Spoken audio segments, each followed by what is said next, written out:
से कुछ होना नहीं चाहिए। ये बड़ी सतवंती भई, सतवंती हो तो रोक ले ऊपर खुलफात ना। अरे क्या कर रहा है उसकी कोई खबर है? आग में कूद रहा है बिना मतलब। साधु अवज्ञा कर फल ऐसा जय नगर नाथ कर। अगर साधु से भेंट हो जाए तो अगले ठिकाने हो जाए, ठीक समझते नहीं।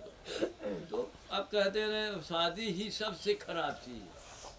शादी खराब चीज है का बिटियो हाथ हो, कहाँ से आए हो?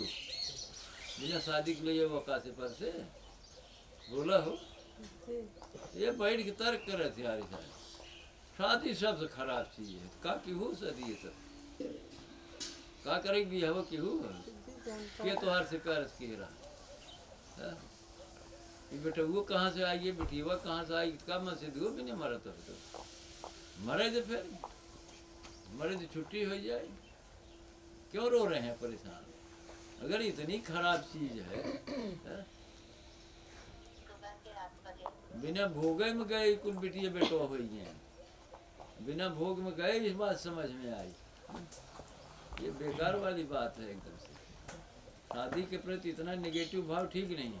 हम कह रहे हैं ऑब्जर्वेशन करना ही नहीं है, समझना है ही नहीं है। शादी खराब ये तो साधुओं वाली रीत है। हाँ हाँ, औरत बड़ी गंदगी वाली चीज है। अरे भैया गंदगी वाली काहे औरत का इतना चिंतन कर रहे? गंदगी अब छोड़ दीजिए ना।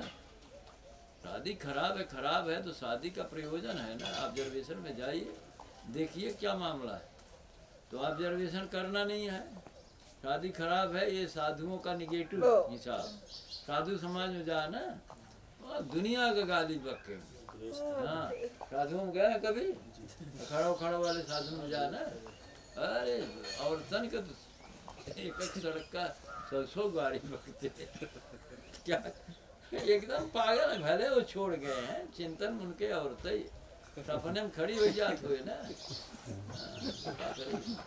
गाली बकते रहते। कैसे निरपेक्ष दृष्टि होगी तब ना। कंडीशनिंग के हिसाब से आप जाएंगे तो आप तो देख कुछ पाएंगे ही नहीं। इसलिए गुरु का ज्ञान तो आपको लेना ही पड़ेगा। और समझ से भाई कहाँ है आपको? पूछा तो गया आप क्रम से शुरू करिए। जैसे हमने कहा रूप से संबंध नहीं है। अब आप आइए कहाँ वो त्रिवेणी कहन, वो कहन आनंद पाल की भाई चीनिया घोल के हमें बता रहे हो पनिया मीठा है, तो हम तुम्हारा हाथों पकड़ा ना चीनिया लिया है, तुम देखो क्यों बोल रहे हो? देखो भी बता रहे हो मैं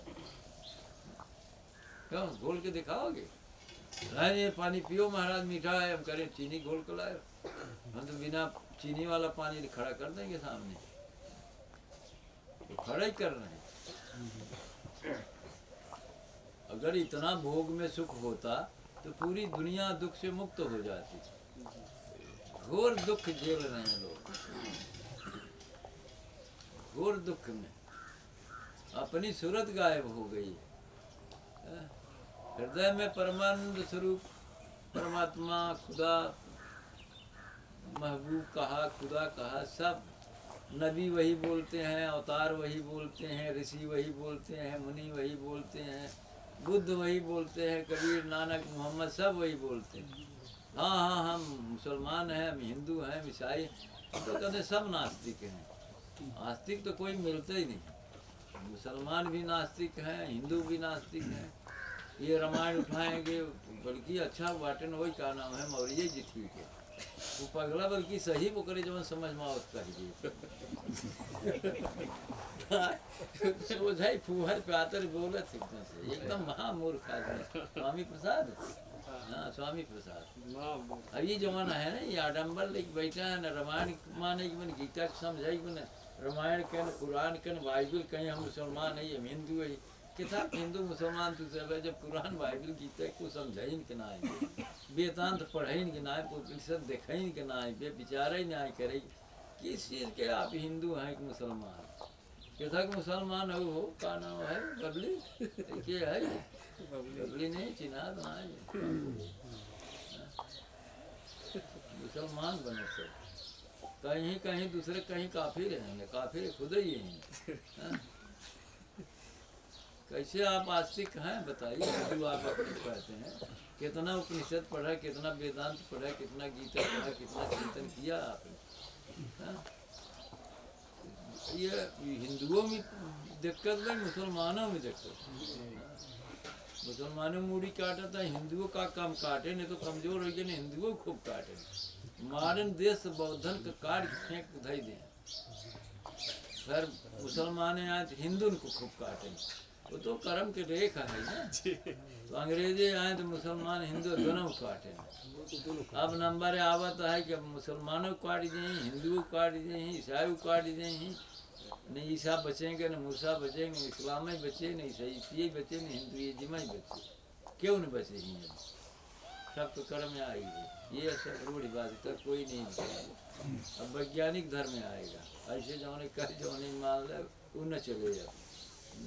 अब देखा शुरू कई दे है ना, शुरू वो हर हाँ वो कहता है इजराइल की मिटाई दे। वो कहता है कि अब इजराइल की मिटाई दे कि मतलब खूब जानते ही होगा कि सब मिट जाएगी। इजराइल को मिटाने का मतलब सब मिट जाने की, कोई नहीं बचेगा। पूरा मुस्लिम कंट्री मिट जाएगी, कोई बचने वाला थोड़ा ही। वो पुतिन कहता है मार दे एकदम अमेरिका तहस नहस हो जाए। नहीं बचिया, अमेरिका तहस नहस करेंगे, रूस खत्म हो जाए, चीन खत्म हो जाए, कोई नहीं बचेगा। सब तैयारी कर रहे हैं।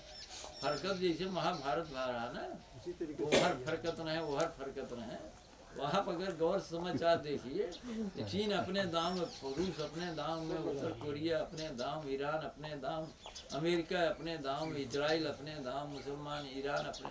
तो भैया तैयारी मजे के जमी जमा हो गई, एकदम आगे पीछे एकदम तैयारी हो गई। महाभारत एकदम करीब दिखा दे, शायद ही अब टलई की आशा बहुत कम रही। सब कहते हैं इजराइल को मिटाई दे, कल्पना करें कैसे मिटाई नहीं। परमाणु शक्ति संपन्न देश है, वो कब मिटाई जो परमाणु बम छोड़े जाएंगे साफ हो जाएंगे, कोई बचेगा? सारी मुस्लिम कंट्री साफ हो जाएगी, कोई बचेगा नहीं। भारत के ऊपर भी प्रभाव पड़े, भारत के ऊपर काहे ना पड़े?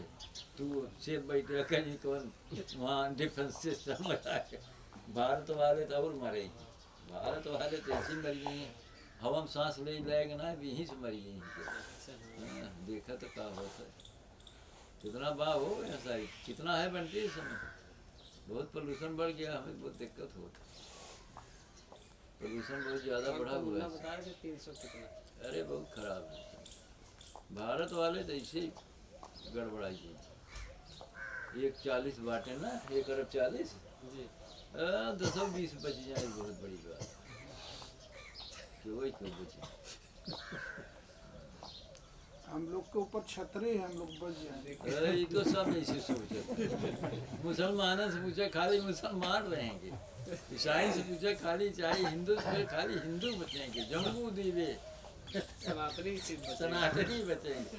ये कल्पना झूठे सब पानी बैठे हैं। मुसलमानों से पूछा केवल मुसलमान बचेंगे, पूरी दुनिया में मुसलमानों का राज होगा। हिंदू से पूछा केवल हिंदुओं का राज, पगलई एकदम से। मुसलमान बचेंगे, सत्य सनातन कोई नहीं बचेगा। वैज्ञानिक धर्म आएगा, ये धर्म ही से विदा हो जाएंगे। ये धर्म है ही नहीं है, ये सांप्रदायिक सोच है। धर्म है करुणा, दया, क्षमाशीलता। धर्म तो दूसरी चीज है, ये धर्म थोड़े ही। महाराज इस शिक्षा का इतनी विकास हो रहा है, हाँ? तो वैज्ञानिकता पर लोग क्यों नहीं आ रहे हैं? आ ही रही है, क्यों नहीं आ रही? अध्ययन करो, क्यों नहीं आ रही? मैंने बहुत से शिक्षित लोग तो सांप्रदायिक ही होते हैं, अधिकतर ये कह रहा हूँ। हो रहे हैं तो हो गई करते हैं, तो लेकिन अच्छे लोग भी आए हैं, ऐसी बात नहीं। इस समय दुनिया में अच्छे लोग भी आए हैं, भले उनका आवाज भी ना सुना तो बहुत अच्छा है। चिंतन तो आगे बढ़ ही रहा है, ऐसी बात नहीं।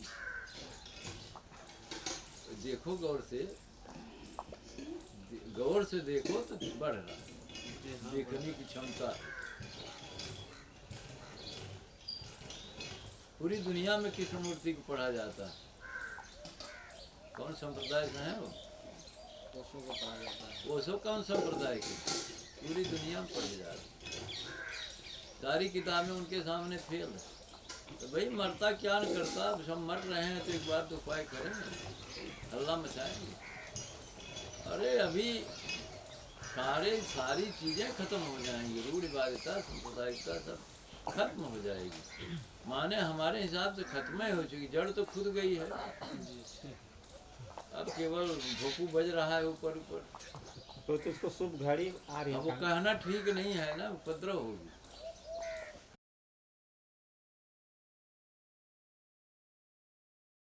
तो बार बार तो उसको लगा कि घंटी से ही भोजन का संबंध है, तो ऐसे ही मनुष्य को भोग का अभ्यास करते करते कंडीशनिंग हो गई। और इसको आप हाँ, ऐसे ही होता है, भोग में गुजरते गुजरते उसकी कंडीशनिंग जन्मांतरों से होकर बैठी है। पशु योनियों में तो ये करता रहा, वहाँ तो कर्म था नहीं, तो ऐसी भोग में उसने कहाँ से स्वीकार कर लिया कि भोग से सुख का संबंध है। और ये है तो सबको करीब करीब, कोई बिरला ही बचे इससे। भोग तो सब करते हैं, तो अब सब काहे पर्दा छोड़ के बैठे हैं, कंडीशनिंग तो है उनके पास। तो बहुत गहरा कंडीशनिंग है। बहुत गहरी कंडीशनिंग है, हम कहाँ कह रहे हैं घर की है। इसको गहरा आप कह रहे हो तो आप ही जानो, हमारे लिए कुछ गहरा नहीं, हमारे लिए तो बेवकूफ़ी है और कोई गहराई नहीं। आप गहरा कर रहे हो इसमें भी आश्चर्य है, आप गहरा कर रहे हो इसमें भी आश्चर्य हमें लगता है। आप एकदम बेहोश हो, इसलिए देखने की कोशिश कभी किए ही नहीं। अभी आपने विषय में प्रवेश किया तो गुरु का ज्ञान लेकर नहीं गए, नहीं तो दिखाई पड़ता। इसलिए हम कहते हैं नहीं, हम कहते हैं कि एक बार अक्सर कहते हैं कि भाई जाना है तो संस्कार के हिसाब से जाओ, नहीं तो जाके वहाँ से लौटोगे नहीं, वही कंडीशनिंग और गहरी कर दोगे और आके कहोगे कि नहीं महाराज जी बहुत मौज है, बहुत मौज है। तो महाराज जी तो स्वीकार करने वाले नहीं, वहाँ मौज कहाँ है भाई? अरे तुम अपने दुख का काम कर रहे हो, कह रहे हो मौज है। दुख अपने आप को ही भूल के बैठ गए, अपनी कोई केयर नहीं है, कह रहे वहाँ सुख है। कहाँ पे सुख है, कैसे सुख है? तो उस पर तो चर्चा आप कर भी नहीं सकते ना, करना है तो करिए, फिर कैसे करेंगे आप? तो हमने कहा संस्कार का मतलब आप ऑब्जर्वेशन के लिए जाओगे, आप ऑब्जर्वेशन के लिए अपने को तैयार ही नहीं कर रहे हो, आप निर्णय सुना रहे हो कैसा है। आप मेरी निगाह में साधक भी नहीं होंगे, आपको फिर से ऑब्जर्व करना पड़ेगा ना। अरे रोग हुआ है तो कारण तो आप रहे, अब कह रहे नहीं मेरी वजह से नहीं है, हम कह रहे कि आप ऑब्जर्वेशन में नहीं जा पाते, तो निर्णय कैसे हो? तो आपकी ऊर्जा अधोगामी होती है, इतने नहीं आपकी चेतना भी अधोगामी होती है, आपकी चेतना भी अधोगामी हो गई। यही तो है कंडीशनिंग, चेतना अधोगामी है। इसका मतलब क्या?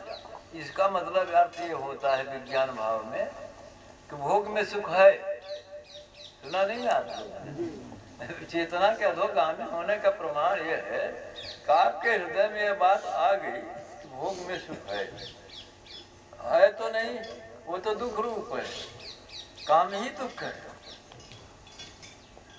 बुद्ध कहे कि काम ही दुख है, आप कहते नहीं सेक्स जो है चरम सुख का साधन है, सेक्स साक्षात मौत है, सेक्स ही मौत है, आप काम ही मौत है, सीधे सीधे बिंदु पाते न मरण बिंदु पाते। अब आप कह रहे वहाँ सुख है, कारण यह है कि वहाँ सुख इसलिए सम्मोहन खड़ा है प्राकृतिक रूप से, आप अन्यथा जाते ही नहीं वहाँ। और जिस दिन समझेंगे आप जा ही नहीं सकते किसी कीमत पे, तो सृष्टि का क्रम कैसे चल रहा है? क्योंकि शरीर की उत्पत्ति तो वहीं से है ना। बिंदु को पहुंचाना है गर्भाशय तक, बिंदु को पहुंचाना है गर्भाशय तक, अन्यथा जीव की उत्पत्ति कैसे होगी? इसलिए मूर्ख बनाना है प्रकृति को, आपको प्रकृति आपको मूर्ख बनाएगी, आप नॉनसेंस होंगे, मेरे को कहने का मतलब तब आप पहुँच तो प्राकृतिक क्रिया हो पाएगी, उसमें भी क्रिया कर्म है। महाराज जी नई बात नहीं कर सकते हम, नहीं पूछ रहा नहीं हूँ। मुझसे मत प्रश्न पूछो ना, प्रश्न पूछने का हम कहाँ मौका दे रहे हैं? मौका देंगे तब न पूछोगे, हम तो वक्तव्य दे रहे हैं ये भी, इसलिए कि पूछ तो सकते नहीं तो वक्तव्य देख छोड़ दे रहे हैं। और ये मूर्ख बनाया, प्राकृतिक रूप से मूर्ख बनाए हो अपने आप को, बनाया गया है। जहाँ से आए, जैसे भी गए, बनाया गया। भोग से सुख का कोई संबंध ही नहीं है। अब भोग के चक्कर में पूरी दुनिया परेशान है। अरे भोग का मतलब केवल संतति का उत्पादन है। भोग का मतलब, सेक्स का मतलब संतति उत्पादन है। इस मूर्खतापूर्ण क्रिया में जाएगा कैसे जब तक कोई सम्मोहित नहीं किया जाएगा। सम्मोहित कर दिया जाए तो कहे पेशाब पिए लगे, टट्टी खाए लगे, देखिए अबरी खाते नहीं। इतनी गंदगी में प्रवेश कैसे करेगा। तो सम्मोहित किया हुआ है, इसलिए जाता और बड़े हिसाब से जाता है। अब जो साधना करेगा वो, उसे तो वही चीज समझनी है ना। वहां सुख नहीं है भैया, वहां सुख है तो आप सुखी क्यों नहीं हुए। इतना तो भोग किया, जवानी बीत गई, सुखी तो हुए नहीं। कितना भोग करोगे। हाँ सुख है, किसी को मिलता भी तो नहीं है। किसी को मिला हुआ तो उसे सुखी हो जाना चाहिए कि बस मिल गई, अब तो परमानंद है ना। अरे मिल गई, मिली तो नहीं, फिर भी वही बात। कल अब प्राप्त करेंगे, कल भी नहीं मिली, परसों भी नहीं मिली। भोग करते गई, बालापन तिन खेल गमायो, आई जवानी भोग रिझायो, वृद्ध भय तन श्वास सरकई बाढ़े कफ बात घेर लिया, बस बात खत्म। मौत का पैगाम में आ गया, फिर चले। लेकिन ये बुद्धि का निर्णय तो नहीं बदला संस्कार में। नहीं, भोग में सुख है, भोग में सुख है, ये नहीं बदला ना। फिर आए, फिर ऐसे माता मिले, ऐसे पिता मिले, फिर वहीं चले गए, फिर वही चलता रहा। तो भैया इस चक्र को, भव चक्र को कब आप तोड़ोगे। ये तो भव का चक्र है ना, यही दुख का चक्र है। आप जिसे कहते सुख है, हम कह रहे हैं वो भाव का चक्र है, दुख का चक्र है। वही फंसाने वाली चीज है। भोगने में सब चला गया। परमानंद तो, परमात्मा तो, खुदा तो हृदय में है। आनंद की भाषणा वहां होती है, यही बड़ी बात है। वहां कुछ समझने लायक है तो आनंद की भाषणा है वहां, वो भी तो लोग नहीं पकड़ पाते। अरे शिव के पास गए और चांदी की भाषणा नहीं पकड़ पाए तो जाने का कोई अर्थ है। वो तो कह रहे हैं वहां चांदी ही है तो मतलब क्या निकला। फिर गए कंडीशनिंग में, वो कह रहे हैं कि वहां चांदी है, कंडीशनिंग में जा रहे हैं। अरे बेवकूफ बन रहे हैं एकदम से, काल के चक्र में फंस रहे हैं, भव चक्र में उलझ रहे हैं। अगर वो वहां जाके ये देख लेते कि ये तो आनंद की भाषणा है, यहाँ आने का कोई मतलब नहीं है, यहाँ खोजने का कोई अर्थ नहीं। ये कई बार देख कर लौट आते, यहाँ व्यर्थ में आते हैं। अपनी प्राण संजीवनी, अपनी प्राण शक्ति को भोग में नष्ट करके मौत का पैगाम देने वहां जाते हैं, मौत को लेने जाते हैं। अरे आप लोग सब मरे हुए हैं, आप लोग सब मरे हुए हैं, मुर्दा है। आपको अपनी ही ख्याल नहीं रह गई, ये किसका प्रभाव। आप अपने लिए तो कुछ किए ही नहीं, फिर भूल गए अपने आप को। अगर भाषणा आनंद की पकड़ में आती तो आर्य साहब तो आनंद की खोज वहां नहीं हो करते थे। अरे चांदी को हमने सीप में देखा, ये कैसे कह दिए कि वहाँ चांदी है भाई। तो आपने ख्याल नहीं किया कि चांदी यहाँ नहीं है, परिचय हमारा पहले से चल रहा। लेकिन ऐसे ही आपने अपने को धोखे में रखा है, वहीं खोजते रहे, जन्मों से, जन्मांतरों से, युगों से, कल्पों से खोजते रहे। नहीं समझ पाए कि यह मिलने वाली नहीं है, भाषित वस्तु मिलने वाली भाषित वस्तु मिलेगी नहीं, संभव नहीं है। तो वहाँ को जाने का मतलब, तो जब हम कहते हैं संस्कार पूर्वक जाइए, उसका अर्थ यही है, संस्कार पूर्वक जाइए। क्या कहते हैं लोग, अब तो हम फंस गए, ब्याह हो गया ना। वो बहन सोनी कहा थी ब्याह है सबसे खराब चीज़, हम कही तो सबसे बढ़िया चीज़ ब्याह है। अब भाई चली गए मन सेदू समारे, अब बिटिया लेक चूरत हैं, बेटवा लेक चूरत हैं, और कहते हैं ब्याह है सबसे खराब है। बियान भाई होते हैं, हमें को होबो न करते हैं, ना समझे। तो आर तक दिया से कराए रहा हो बढ़िया कह रहा हो। हाँ तोरे सब कपारे जब एकदम घन चक्कर चले डीएफओ साहब ना तब ही जग पर इतना चक्कर पे भी जागरण नहीं आ रहा है। अब भाई देखा उन्हें कुछ न होए, हाँ? वो आके फालतू बोल रहा है। अब साधु संतों की गति तो सब जानते नहीं। साधु तो ऐसे भी होते हैं कि ऋत परिणाम हो सकता है। अब इसका अर्थ हम बताएंगे तो भयभीत करने वाली चीजें हैं। इनका पति दुनिया भर की उल्टी पुल्टी बात कर रहा है कि उसको तो तुरंत पागल हो जाना चाहिए था। नहीं समझ रहे, तुरंत पागल हो सकता है ऐसे